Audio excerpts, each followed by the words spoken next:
Bismillahirrahmanirrahim. Assalamualaikum warahmatullahi wabarakatuh. Hamdalillahil aliyil azim, wa salatu wa salaman ala rasulihil karim, wa ala alihi wa sahbihi alladhina ihtadaw bihadil qawim, wa ba'du.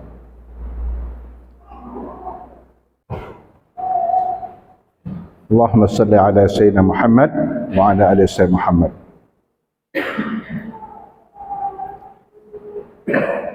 Hadis Abu Dzar dan Muaz bin Jabal. An Abi Dzarrin Jundab bin Janadah Al-Ghifari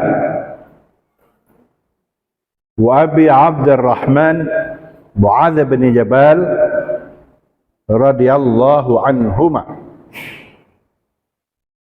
Qala Rasulullah sallallahu alaihi wasallam,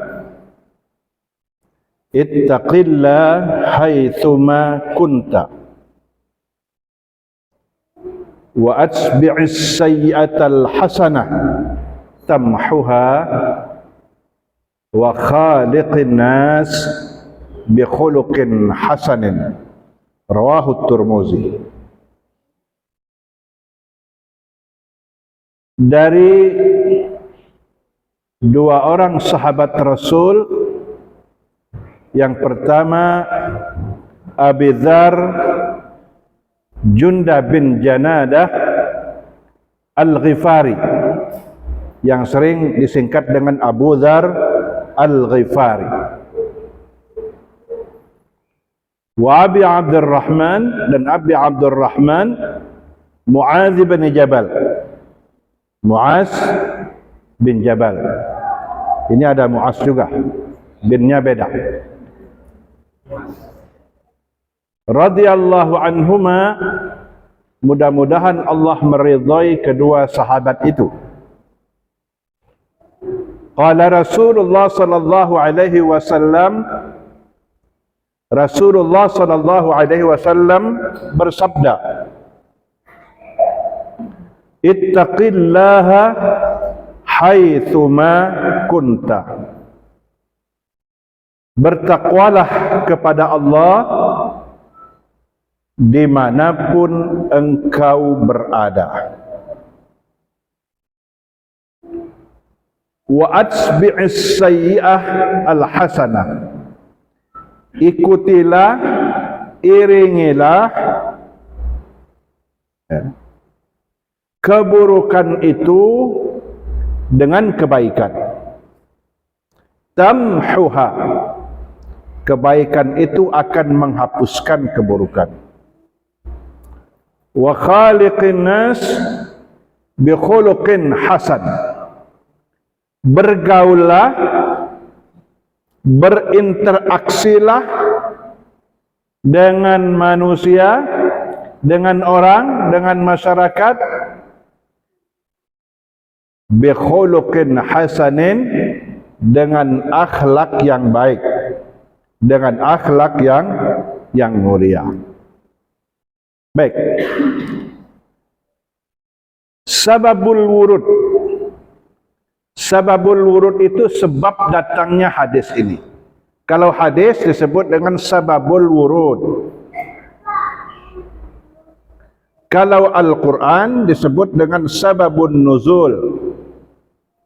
Latar belakang historis munculnya sabda Rasulullah ini. Ya. Hadis ini muncul ketika Abu Dzar Al-Ghifari masuk Islam di kota Mekah. Semoga Allah Subhanahu wa taala memuliakan beliau. Nabi bersabda kepada Abu Dzar Al-Ghifari, susullah kaummu. Kalau disuruh nyusul, kaumnya sudah ya. Susullah kaummu dengan harapan Semoga Allah memberikan manfaat kepada mereka karena kehadiranmu. Karena kehadiranmu. Maksudnya ini apa bahasa sekarang? Dasmuji itu trustku. Training for trainers. Training untuk pentraining. Itu ya. Kaderisasi. Kata Rasul, setelah masuk Islam nih, kau tu baliklah, susullah kaummu tadi. Berinteraksilah dengan mereka. Mudah-mudahan kehadiranmu itu memberikan manfaat. Jadi guru, menyampaikan ajaran-ajaran Allah, mengajarkan agama kepada mereka. Ada tak? Itu pesan Rasulullah sallallahu alaihi wasallam kepada Abu Dzar Al-Ghifari. Akan tetapi Abu Dzar Al-Ghifari ini bersih kukuh. Apa dia bersih kukuh itu? Ya. Bersih keras. Ingin tetap di kota Mekah membersamai Rasulullah sallallahu alaihi wasallam.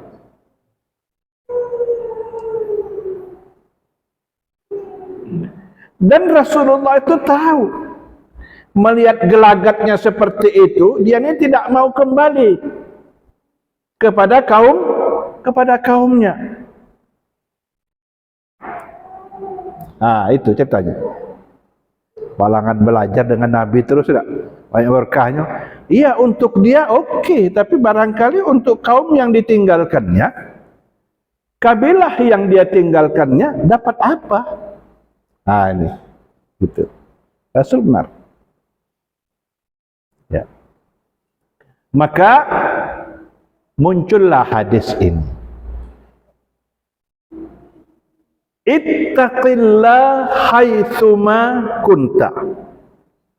Bertakwalah engkau haitsuma kunta, dimanapun engkau berada. Mau di kota Mekah ke, mau di luar kota Mekah ke, dalam keadaan apapun, situasi apapun, bertakwalah kepada Allah. Sebab di mana saja takwa itu ada, akan mengangkat derajat dan memuliakan pemiliknya. Ya, itu. Artinya, sebarluaskanlah setiap perintah dari Nabi ini kepada semua orang. Kepada semua orang. Ittaqillah haitsuma kunta. Pesan yang pertama. Yang kedua, wa asbi'is sayyi'atal hasanah tamhuha.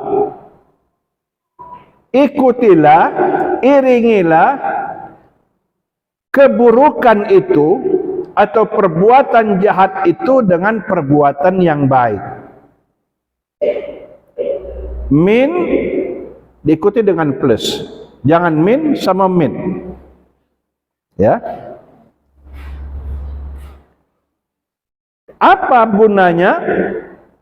Tamhuha, karena perbuatan baik itu akan mereduksi, perbuatan baik itu akan menghapuskan perbuatan-perbuatan buruk itu. Jadi tidak ada istilah kepalang mandi langsung basah-basah itu mandi. Kepalang berdosa Ustaz banyak-banyak lalu baru minta ampun. Enggak. Ya. Kalau sempat panjang umur, kalau enggak sempat, kita ini hidup dalam ruang dan waktu, space and time. Pesan yang ketiga, nah ini pesan-pesan para pendakwa nih. Kalau pulang kampung nih, enak. Wa khaliqin nas bi khuluqin hasan. Bergaulah dengan manusia itu dengan pergaulan yang baik. Kita ini bisa berdakwah, bisa mempengaruhi orang lain kalau kita berinteraksi. Aku lebih suka berkhalwat, bertahanus, bertapah. Tidak dikenal orang. Kita harus menyebar di tengah masyarakat. Enggak. Kalau ada kendak, alamak berasan. katanya. Ya. Sebedak bawa batang, ada kendak baru nak datang. Nak jadi anggota dewan baru datang. Muncul jadi orang baik. Enak. Interaksi dengan masyarakat itu menjadi penting. Wa khaliqin nas bi khuluqin hasan. Jadi ada 3 pesan sentral dari Rasulullah. Dan itu mukhatabnya tidak dijelaskan. Ada kan mukhatabnya? Tidak ada tuh. Ittaqi itu engkau tu siapa? Enggak dijelaskan. Kalau dia tidak dijelaskan, maka takdirnya bertakwalah wahai mukallaf, wahai orang yang dewasa, berakal, tidak gila. Nah, kita ini mukallaf semua yang sudah terbebankan beban-beban syarak. Ya, bertakwalah. Dimanapun engkau berada. Tadi sudah, dimanapun engkau berada. Artinya, dimanapun engkau ditugaskan, di unit mana ditugaskan, disuruh bertakwa. Enggak. Bertakwa itu untuk Hailatul Quran aja, unit lain enggak. Ittaqillah. Selama Anda mati muslim dan muslimah, pesan sentral yang pertama adalah pesan takwa. Kenapa tidak bentuk jama'i pesannya atau ittaqullah?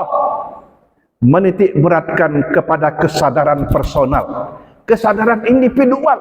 Kalau kita tak mau berubah, kalau tidak mau berubah dan tidak mau sadar, sulit. Kalau tidak ada himmah, tidak ada keinginan. Jadi kesadaran personal harus terbangun dengan baik. Gitu. Individual. Ittaqillah. Bertakwalah engkau dimanapun engkau berada. Ya. Kalau engkau itu lawan bicaranya dekat. Ya, artinya Rasul, kita harus menyadari, ya, membayangkan betapa dekatnya Rasul itu dengan kita, sehingga memel kita, engkau bertakwalah engkau haitsu ma kunta, dimanapun engkau berada, dalam keadaan seperti apapun engkau berada, bertakwa kepada Allah Subhanahu wa ta'ala. Lantas, jika Rasul berpesan tentang urgensi takwa itu,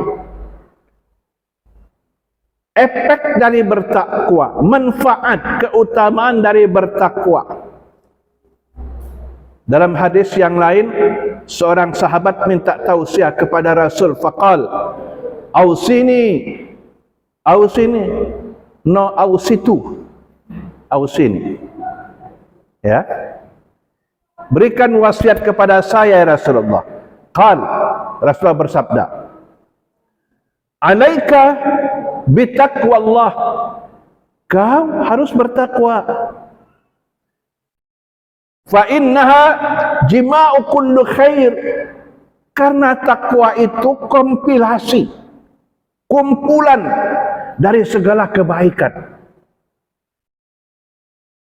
Jadi kalau mencari yang baik, di takwa itulah dia kumpulan. Kamu tahu dengan kumpulan, kamu tuh berkumpul di sini, nak mencari yang baik, di situlah tempat mereka berkumpul, bersimpu, berkumpul segala kebaikan di nilai-nilai ketakwaan itulah. Ya, maka alaika bitaqwallah fa innahu jima'u kulli khair. Bertakwalah engkau kepada Allah, minta nasihat, alaika bitaqwallah. Bahkan menjadi salah satu rukun dari rukun khutbah. Nak kahwin, nak bermini, kaget, apa kau siap menerima wasiat dari walimu? Siap, ittaqullah. Nak kau langsung berwakil, wakil dengan P3N. Ada. Bertakwa kepada Allah. Ya. Ini. Amat sangat banyak, baik ayat Al-Quran maupun hadis Rasulullah sallallahu alaihi wasallam yang menjelaskan tentang betapa pentingnya takwa. Apa contohnya? Yang sangat populer, surat At-Talaq ayat 2. Wa may yattaqillaha yaj'al lahu makhraja wa yarzuqhu min haitsu la yahtasib. Ittaqillah. Wa man yattaqillah, dalam bentuk informasi ayat ini dan menggunakan struktur syarat. Siapa yang bertakwa kepada Allah.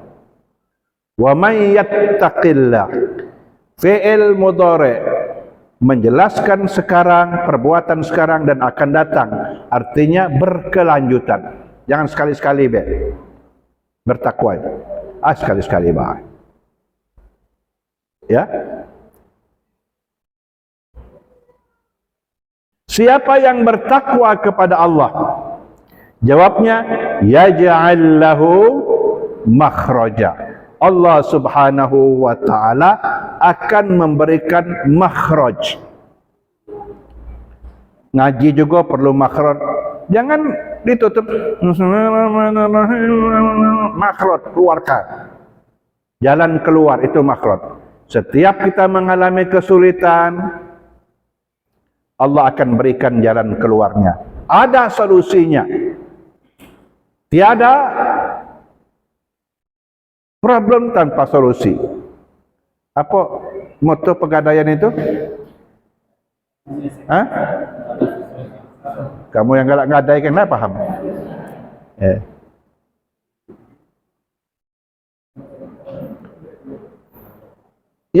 Makhraja.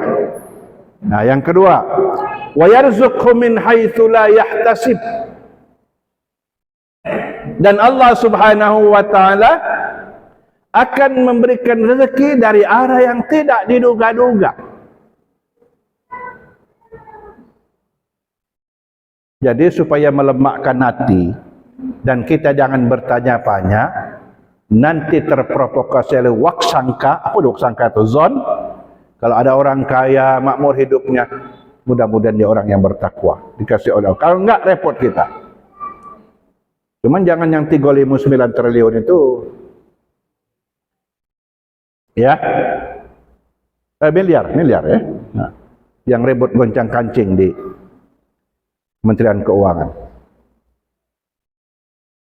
Wa yarzuqhu min haitsu la yahtasib.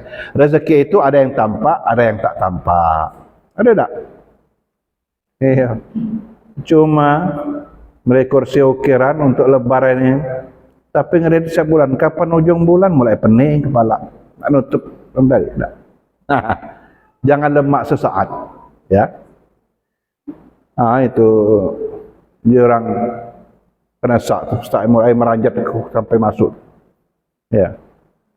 Manis katanya di kecapan, kelak di teguan.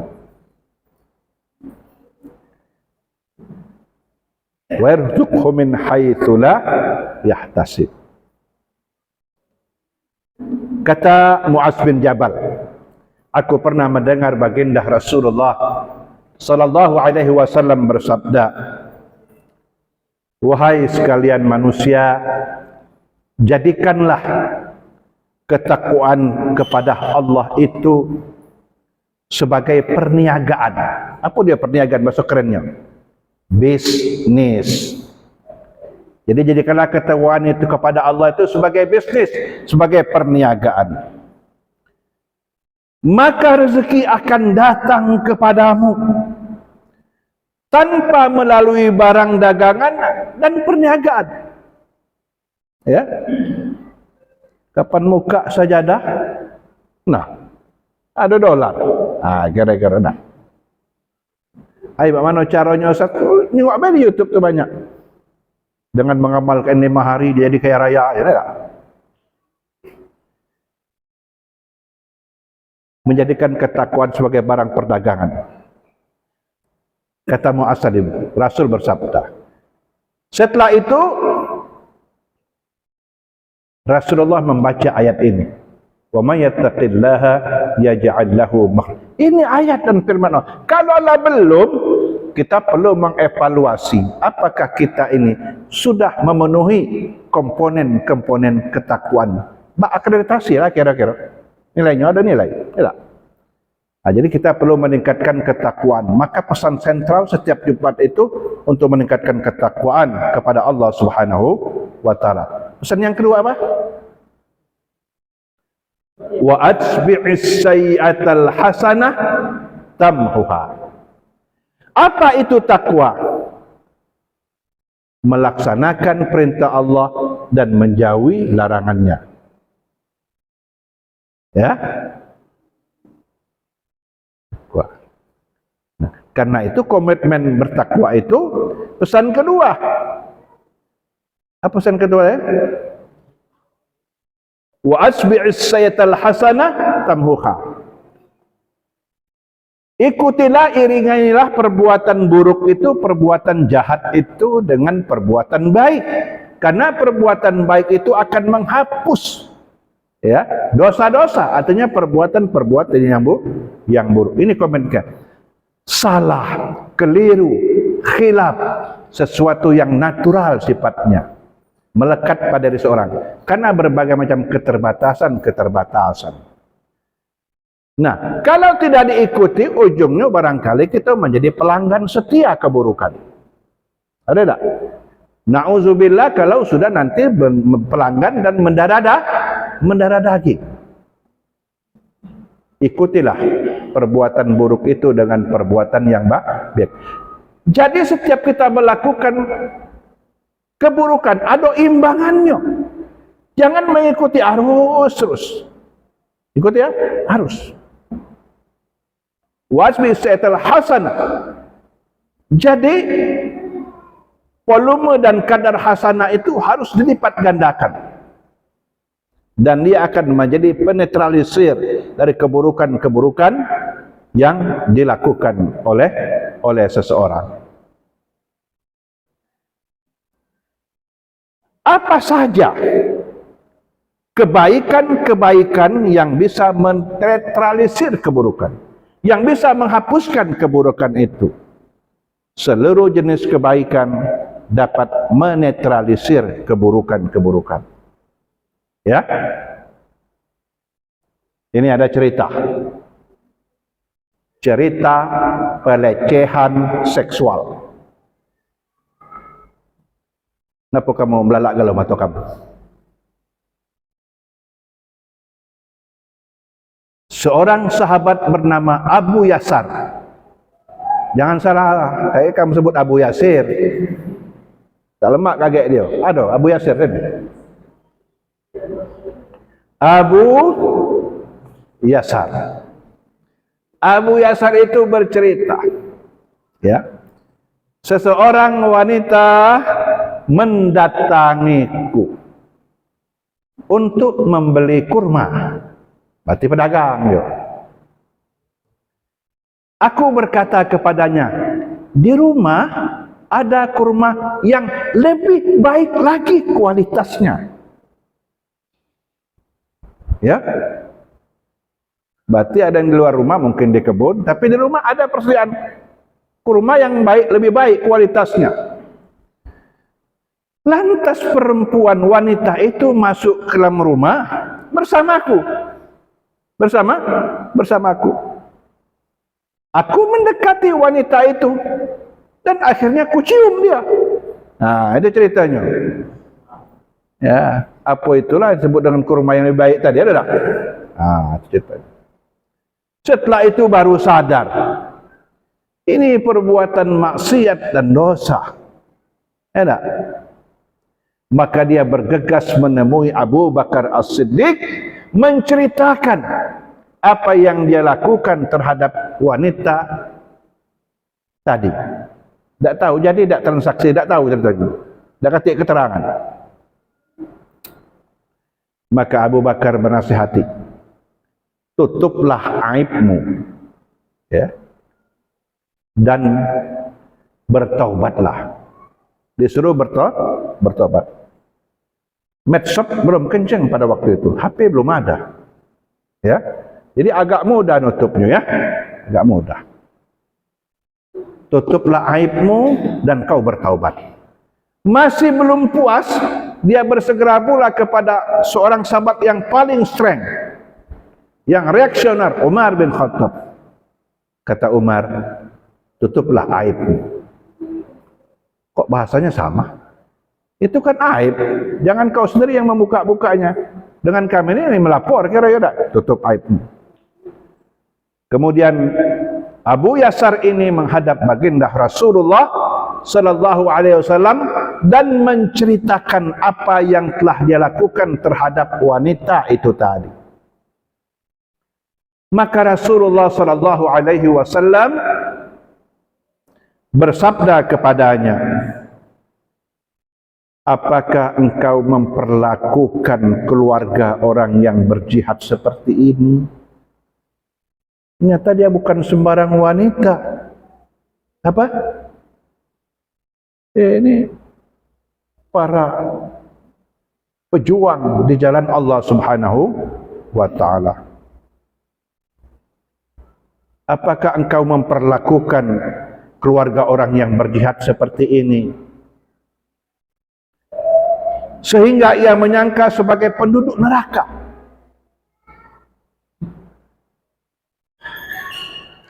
Lantas Rasulullah sallallahu alaihi wasallam bertanya begitu, investigasi. Beliau baginda Rasul menundukkan kepalanya. Tidak ngangkat-ngangkat.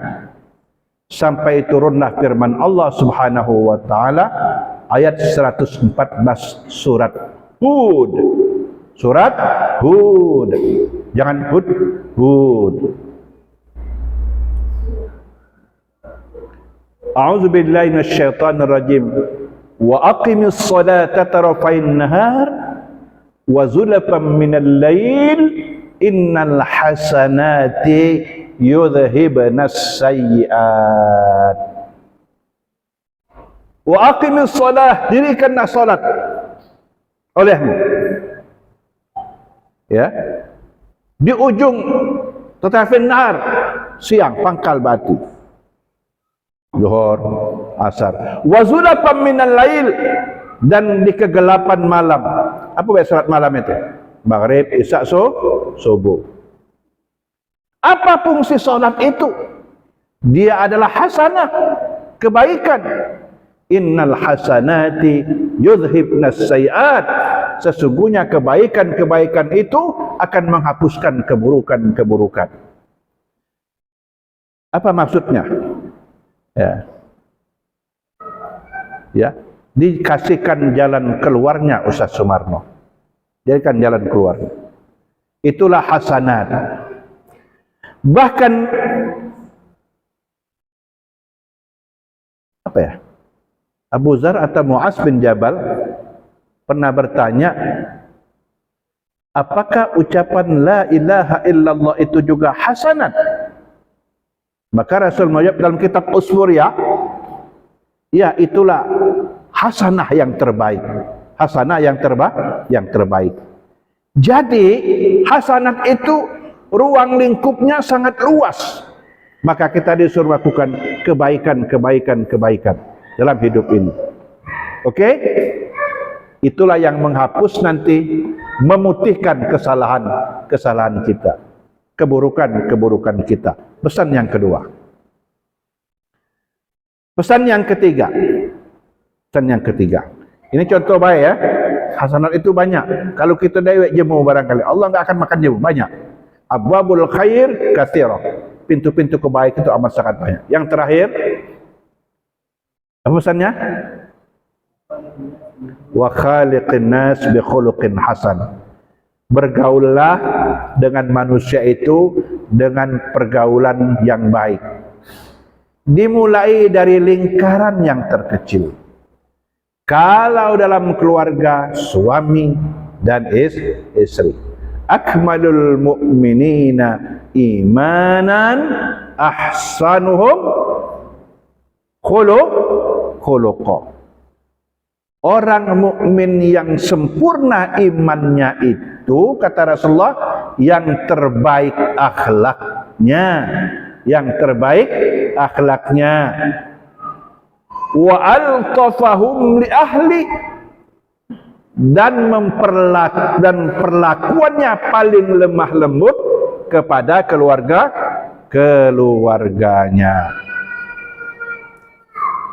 Keluarganya. Lemah lembut dengan keluarga. Ya. Satu saat ketika Umar bin Khattab sebagai Amirul Mukminin, datanglah seseorang yang akan mengadukan perilaku, apa bahasa Palembang tu, ada kaos nyenyes bininya. Ya, ngomong itulah gawinya, ya. Yo. Benar nyenyes ya? Begitu datang ke rumah khalifah, belum masuk ini, ternyata istri sang khalifah lebih dahsyat tingkat kenyenyesan tadi. Ada tak? Sehingga ngomong banyak nian. Umar bin Khattab diam baik. Kalau model itu masih kira-kira frekuensinya, volumenya masih lemak uang rumahku, tak sampai model-model itu.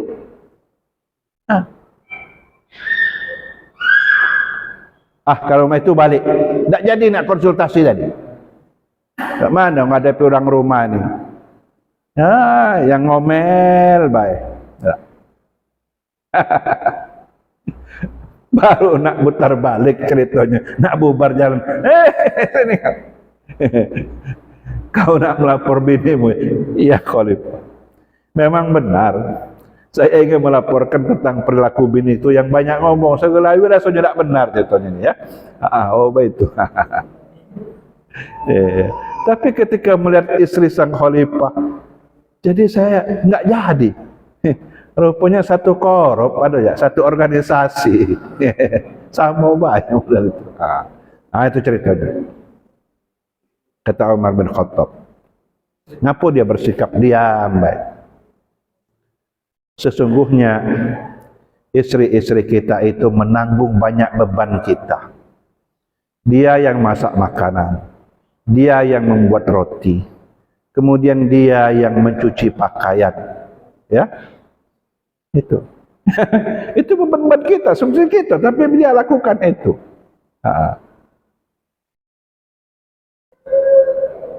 Benar? Itu yang mencuci pakaian, menyiapkan sarapan, pokoknya nyapu rumah, urusan rumah tangga ada itu. Dan kita pun, dan aku selalu sayang karena banyak mendapatkan kebaikan dari dirinya. Ada tak? Contoh uang rumah taruh lacak seminggu balik ke mertuanya. Ada tak? Yang biasa pagi-pagi lah ada kopi, dah katik kopi, lah mulai ada yang berkurang rasanya, ada tak? Habis semua. Itulah. Jadi standarnya tadi. Itu perlakuan. Kalau soal gagah jangan ditantang Umar bin Khattab. Tapi dia lemah lembut perlakuan kepada keluarga. Wa khaliqin nas bi khuluqin hasan. Bergaul sama manusia itu dengan pergaulan yang baik. Contoh, tabassumuka fi wajhika sadaqah. Senyummu kepada saudaramu sedekah. Ada seorang dosen Libya yang jarang tersenyum kalau ngajar. Sahabat tu kepengen sebenarnya nyindir dia. Ya Syekh, hadzal hadis sahih? Tabassumuka fi wajhi akhika sadaqah. Syekh, guru, apakah hadis ini sahih? Apa bunyi hadisnya? Senyummu kepada saudaramu adalah sedekah. Saya itu menjawab dengan merem. Naam, sahih. Masih tidak tersenyum juga dia. Harapan tadi dia kan, ya benar, sahih. Tabassumuka fi akhika sadaqah. Idkhalu surur fi qalbil mu'min ibadah. Memasukkan kegembiraan dalam hati orang beriman adalah ibadah. Jadi ini pesan sentral ya dari Rasulullah SAW, hadis Muaz bin Jabal, hadis Abu Dzar Al-Ghifari dan Muaz bin Jabal. Dan tinggal kita bagaimana kita bertekad dan berniat untuk menerapkannya. Hadis ini sebagai sendi-sendi kehidupan. Yakin kalau dia tersentuh oleh keluarga, keluarga akan baik, masyarakat akan baik, komunitas akan terbaik, lingkungan pendidikan akan baik. Bertakwa kepada Allah, mengikuti yang buruk dengan yang baik, bergaul dengan sama manusia dengan pergaulan yang sebaik-baiknya. Ya. Wallahu a'lam bishawab. Wassalamualaikum warahmatullahi wabarakatuh. Kami kembalikan kepada MC yang mungkin untuk melanjutkan acara berikutnya. Tafadhal.